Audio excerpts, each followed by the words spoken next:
bisa menjadi pencerahan untuk seluruh pihak bahwa permasalahan terkait dengan data pribadi, baik itu kebocoran maupun potensi penyalahgunaan, bukan hanya bisa datang dari pihak swasta, tapi juga dari pemerintah. Izin Bu Ketua menyampaikan. Selanjutnya Rizky Aulia, silakan. Terima kasih Bu Ketua. Perkenalkan saya Rizky Natakusuma dari fraksi Partai Demokrat, perwakilan daerah Banten 1, Kabupaten Pandeglang dan Lebak.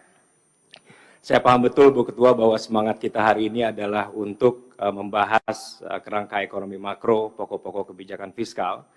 Tapi ada satu permasalahan yang menurut saya tidak kalah pentingnya, yaitu bagaimana sikap kita sebagai DPR, sebagai negara, dalam melindungi hak privasi dari seluruh warga negara di Indonesia. Saya yakin kita semua di sini sangat menyayangkan atas terjadinya kebocoran data pribadi masyarakat, lagi-lagi dalam jumlah yang fantastis, tapi yang terakhir ini kita lihat datang dari pengelola data pemerintah atau dalam hal ini adalah BPJS Kesehatan, Bu Ketua.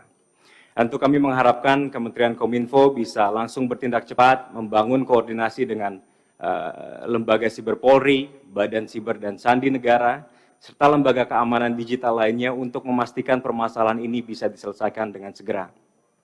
Upaya-upaya pencegahan juga sangat diharapkan oleh masyarakat karena terkait dengan hal ini, permasalahan ini sudah terlalu sering hadir di Indonesia dan sangat mencoreng nama baik negara kita di mata dunia terkait dengan kesiapan kita dalam menghadapi perkembangan digital. Tapi terkait dengan permasalahan data pribadi itu sendiri, Bu Ketua, tidak ada solusi yang lebih baik lagi menurut saya selain kita DPR bersama pemerintah menetapkan undang-undang pelindungan data pribadi sesegera mungkin. Nah, di Komisi 1 sendiri, pembahasan ini masih berlangsung, belum selesai, sebagian besar dikarenakan adanya perbedaan prinsip dengan pemerintah atau Kementerian Kominfo yang masih enggan untuk membentuk otoritas pelindungan data pribadi yang independen secara penuh. Kenapa ini penting, Bu Ketua? Karena kebocoran data pribadi masyarakat dari BPJS Kesehatan ini harusnya bisa menjadi pencerahan untuk seluruh pihak bahwa permasalahan terkait dengan data pribadi, baik itu kebocoran maupun potensi penyalahgunaan, bukan hanya bisa datang dari pihak swasta, tapi juga dari pemerintah. Nah, nanti sulit dipahami, Bu Ketua, bagaimana nantinya setelah dibentuk otoritas pelindungan data pribadi ini sebagai terobosan inti atau terobosan utama dari rancangan undang-undang pelindungan data pribadi, bagaimana setelah dibentuk mereka bisa menjalankan tugas tupoksinya dengan objektif dan independen jika kewenangannya dikuasai oleh pemerintah yang juga harusnya bisa menjadi bagian yang diawasi oleh otoritas tersebut dan harus bisa tunduk terhadap kode-kode etik dan perilaku yang diamanatkan oleh undang-undang yang nantinya kita akan sahkan bersama. Jadi itu semangatnya, Bu Ketua.